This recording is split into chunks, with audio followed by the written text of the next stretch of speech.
ராமு, என்னது 20 ரூபாய்க்கு tiffin parcel கட்டிக்கிட்டு பில்லுக்கு பணம் இல்லைங்கிறாரா? உள்ளே போய் மாவரைக்க சொல்லு. சோமு, சொல்லிட்டேன் சார். அதையும் பார்சல் கட்டி கொடு, வீட்ல போய் அரைச்சிட்டு வரேன்னு சொல்றாரு. எழுத்தாளர், நான் புது வீடு கட்டிக்கிட்டு இருக்கிறது வெளியூர்ல இருந்து வரும் உங்களுக்கு எப்படி தெரியும்? அதான் இப்ப நீங்க எழுதிட்டு வர்ற கதையில தான் கொத்தனாரு, சித்தாளு, மேஸ்திரி, பெயிண்டர் இப்படி கதாபாத்திரங்களை உலாவ விடுறீங்களே, அதான்.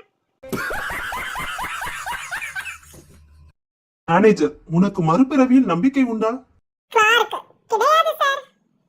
மேனேஜர், போன வாரம் உங்க தாத்தா செத்து போயிட்டாருன்னு பொய் சொல்லி 3 நாள் லீவ் எடுத்துட்டு போனியே, அந்த தாத்தா உன்னை பார்க்க வந்திருக்காரு. சர்வர், என்ன சார் சாப்பிடுறீங்க? சுரேஷ், 4